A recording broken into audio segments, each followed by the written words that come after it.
es Las Olas de la Semana, un programa de Pijama Surf con los temas que nos tocó navegar juntos estos últimos días.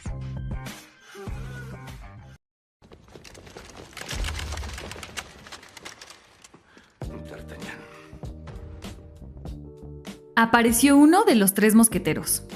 Hace unos días, en Maastricht, unos trabajadores levantaron unas baldosas viejas en una iglesia y se toparon con algo que llevaba 3 siglos escondidos.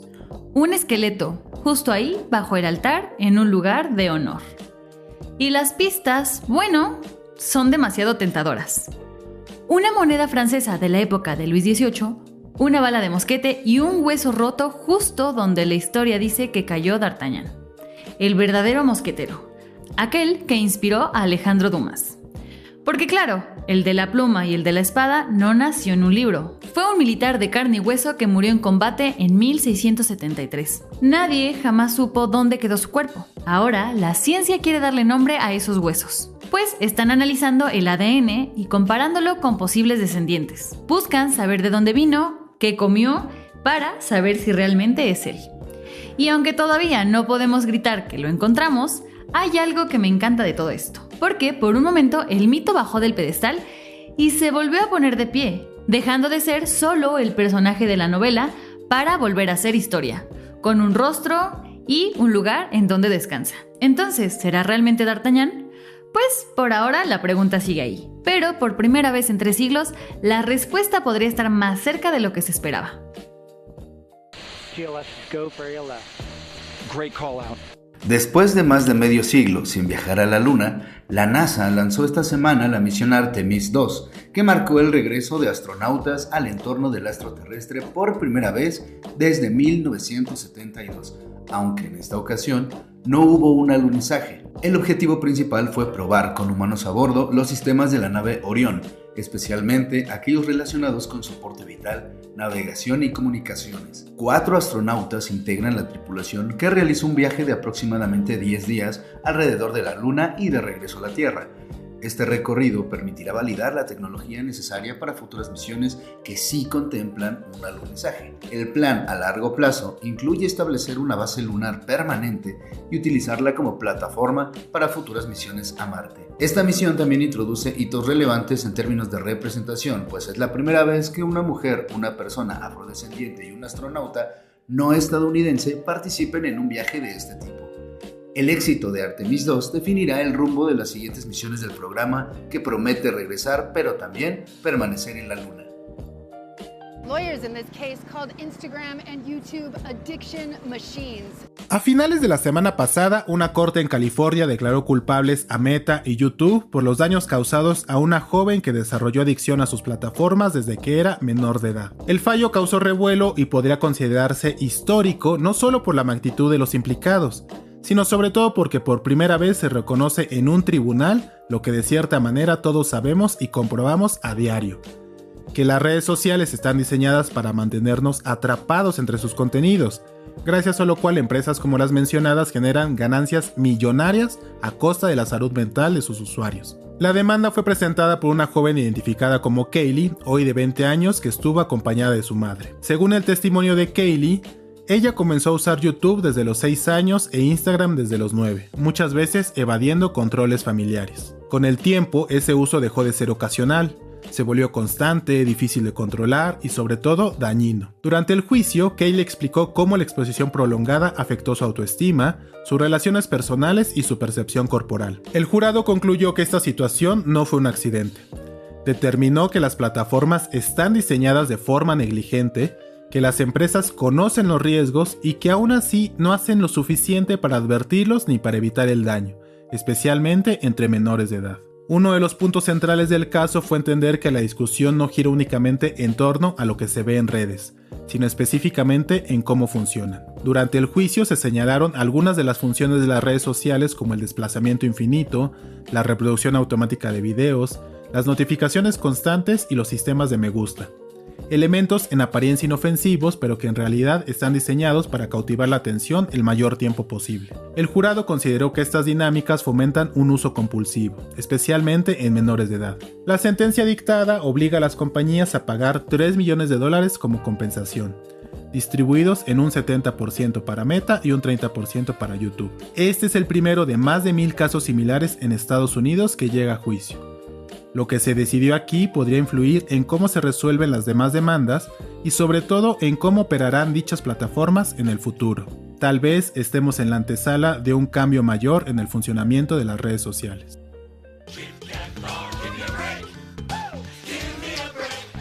Este domingo, un camión cargado con 12 toneladas de Kit Kat desapareció entre Italia y Polonia. Parece el inicio de una película de atracos, pero no, es completamente real. Y la cosa es que no se trataba de cualquier cargamento. Hablamos de más de 400,000 barritas en edición especial de la Fórmula 1. Y sí, tenían forma de autos de carreras. Sin embargo, el destino no fue la meta. Y en algún punto de la ruta, alguien se llevó el camión entero. Entonces, aquí es donde el chiste se vuelve serio. Porque este no es un golpe aislado. Es la foto de un problema enorme. El crimen logístico en Europa. Bandas organizadas que ya no asaltan en carretera, sino que suplantan identidades, falsifican documentos y desvían rutas como si estuvieran moviendo diamantes, solo que aquí fueron chocolates. Nestlé ya lo advirtió, es probable que el producto pueda escasear en algunas regiones aledañas. Sin embargo, pusieron a rastrear cada barrita con código de barras. Si alguna de estas ediciones de la Fórmula 1 termina en tus manos, un escaneo y listo. El sistema te dirá si es parte del botín. De pronto, todos podemos ser parte de la investigación. Lo curioso es que este robo, tan absurdo en apariencia, nos deja al descubierto algo que casi nunca vemos: lo frágil que es la logística que hace que los productos lleguen a nuestros estantes. Una sola falla en el camino y hasta un simple placer cotidiano puede volverse escaso y hasta valioso.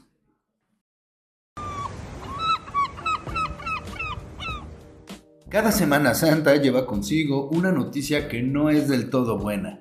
Miles de personas en México se preparan para vacacionar en la playa, pero un reciente monitoreo sanitario advierte que no todos los destinos son seguros. De acuerdo con la Comisión Federal para la Protección contra Riesgos Sanitarios, la gran mayoría de las playas del país cumplen con los estándares de calidad del agua. De hecho, más del 99% fueron consideradas aptas para uso recreativo. Sin embargo, la excepción en esta ocasión es Playa Tijuana en Baja California, catalogada como no apta para nadar durante este periodo vacacional. La razón es que supera los niveles permitidos de enterococos, bacterias que indican contaminación fecal y que pueden representar riesgos muy graves para la salud. El análisis se realizó a partir de miles de muestras recolectadas en distintos puntos del país.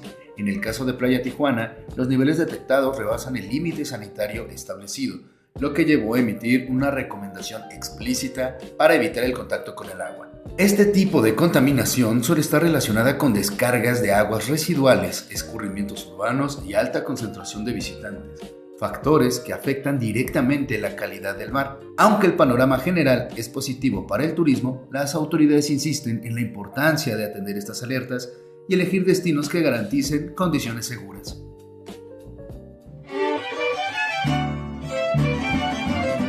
Una buena noticia de primavera. La llegada de la mariposa monarca a los bosques mexicanos mostró una recuperación significativa en la temporada 2025-2026. De acuerdo con datos oficiales, la superficie forestal ocupada por esta especie alcanzó las 2.93 hectáreas, lo que representa un incremento del 64% en comparación con las 1.79 hectáreas registradas el ciclo anterior. Hace unos días, durante la presentación del monitoreo anual de colonias de hibernación, la titular de la Secretaría de Medio Ambiente y Recursos Naturales, Alicia Bárcena, destacó que este aumento es una señal positiva para una de las migraciones más emblemáticas del continente. No obstante, subrayó que persisten amenazas importantes para la especie. Entre los factores que explican el repunte se encuentra una mejora en las condiciones climáticas en Estados Unidos durante la etapa reproductiva de la mariposa monarca. La temporada de primavera y verano registró menor sequía en comparación con 2024, lo que favoreció una mayor presencia de huevos y larvas.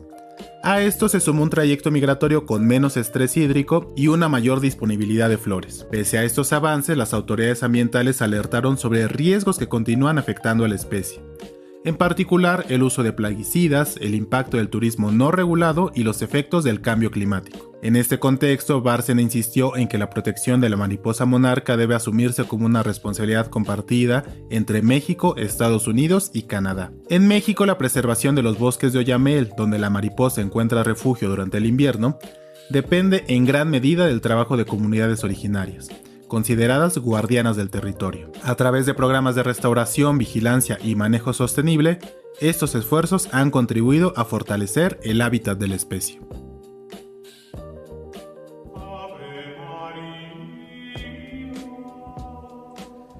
Hay una tela de lino que mide 4 metros de largo. A simple vista no parece gran cosa, pero lleva siglos plantándole cara a la ciencia, a la fe y a nuestra capacidad de respuestas. Se trata del sudario de Turín, y en superficie alguien dejó la imagen frontal y dorsal de un hombre con marcas de crucifixión. Para millones es el rostro de Jesús, para otros la obra maestra del engaño medieval. Lo interesante es que, cuando más lo analizamos, más se complica el misterio. En 1898, un fotógrafo llamado Secondo Pia reveló la primera placa del sudario y se encontró con algo que no esperaba. El negativo fotográfico mostraba una figura mucho más nítida y detallada que la propia tela, como si el lienzo ya fuera, por sí mismo, un negativo. Nadie supo explicar cómo. Luego llegó el golpe de 1988 con carbono 14. 3 laboratorios coincidieron. La tela era medieval, entre 1260 y 1390. Caso cerrado, dijeron muchos. Pero no, porque después, investigadores señalaron que la muestra pudo estar contaminada y nuevas técnicas como la dispersión de rayos X han vuelto a dejar la puerta entreabierta. El envejecimiento del lino podría ser compatible con el siglo I. Sin embargo, aquí está lo más seductor del enigma. La imagen no tiene pigmentos, tampoco pinceladas. Está solo en la superficie más externa de las fibras.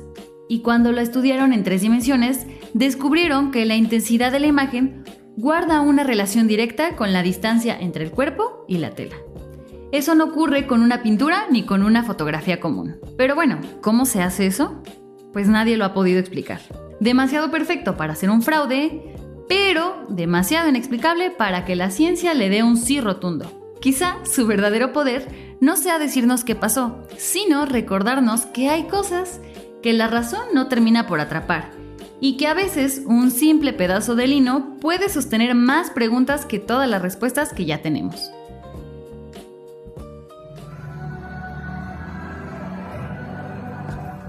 En un partido muy gris para el bombo y platillo que se prometió con el anuncio de la apertura del nuevo Estadio Banorte, que en otro tiempo fue el Estadio Azteca, la selección nacional inauguró el Coloso de Santa Úrsula y con ello dio inicio a los preparativos futbolísticos del Mundial 2026, próximos a celebrarse el 11 de junio de este año. El marcador dejó un 0-0 poco esperanzador frente a la selección de Portugal, que al igual que México brillaron por la ausencia de generar emociones. Desafortunadamente, la inauguración también dejó como saldo un aficionado que perdió la vida cuando pretendía pasar del piso 2 al piso 1 por uno de los barandales. Su estado etílico no le permitió calcular la distancia y cayó hasta la planta baja. Los servicios médicos indicaron que murió a los pocos momentos del impacto. Quien también se quedó con las ganas de vivir el Mundial fue la selección de Italia, luego de perder 4-0 frente a Bosnia-Herzegovina. Así, por tercera ocasión consecutiva, los italianos no participarán en la mayor justa pambolera desde que fueron campeones en Brasil 2014. También, en un anuncio inesperado y frente a todo pronóstico, Irán sí participará en el Mundial de este año y sus partidos sí se jugarán en Estados Unidos. Por lo menos así lo confirmó el presidente de la FIFA, Gianni Infantino, y es que en medio de los ataques de Israel y Estados Unidos contra Irán, el ministro de Deportes de aquel país árabe, Ahmad Donjamali, había señalado que no existía posibilidad de que su país disputara algún partido en el país norteamericano.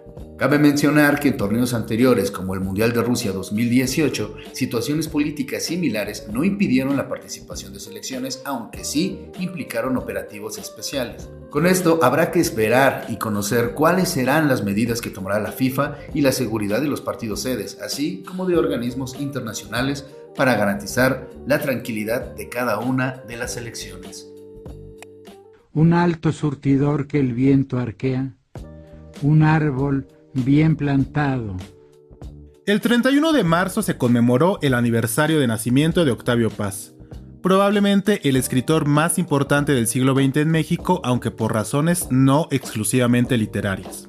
Autor de una obra ambiciosa, cosmopolita y en varios sentidos incesante y arriesgada, Paz se consideró por encima de todo un poeta, oficio, actividad o talento que puede constatarse en poemas de largo aliento como Piedra de Sol, Blanco o Pasado en Claro, cada uno de distintas épocas de su vida y cada uno con un plan poético original, reflejo no solo de las inquietudes estéticas e intelectuales del poeta, sino también de sus preguntas existenciales y subjetivas y su lazo con la época en la que se encontraba, la sociedad y la comunidad a la que pertenecía. Piedra de Sol se inspira en el calendario venusino que seguía la civilización del Valle del Anáhuac antes de la conquista española. Blanco, por otra parte, tal vez el proyecto poético de paz más ambicioso, está inspirado en la literatura sagrada de la India y nociones del budismo como la vacuidad. Pasado en Claro es una revisión sensible y lúcida, acaso por momentos implacable, sobre la vida del poeta. Por supuesto está también el Paz ensayista, acaso más conocido, el Paz de El laberinto de la soledad, del arco y la lira, de Sor Juana o las trampas de la fe, el Paz que escribió sobre la política de su tiempo, los autores de su tiempo e incluso las inquietudes sociales de su tiempo. Porque además Paz vivió en una época, quizá la última, en que los llamados intelectuales tenían un lugar social y público más visible, más preponderante, incluso más influyente. Al intelectual se le escuchaba, se le invitaba a los recintos gubernamentales, sus páginas eran leídas y aún esperadas, y en ocasiones un intelectual podía llegar a tener el poder de, con su palabra, abrir caminos en la vida pública o en la política de un país, remover a funcionarios, colocar otros a su gusto, abrir o cerrar discusiones de la opinión pública. Y Paz, de los intelectuales mexicanos, ha sido hasta ahora el que mejor supo aprovechar ese lugar, por motivos diversos y una combinación de factores casi indescifrable. El prestigio que consiguió Paz a lo largo de su trayectoria lo llevó a concentrar una extraña forma de poder político y cultural que también fue otra de sus facetas. Este aniversario pasó un tanto desapercibido, acaso por no tratarse de una cifra redonda como las que suelen llamar más la atención.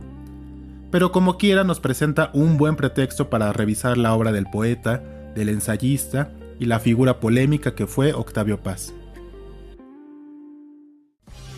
Esto fue Las Olas de la Semana, un programa de la redacción de Pijama Surf y producido por Jonathan Zarate. Si te gustó, comparte y nos vemos a la próxima.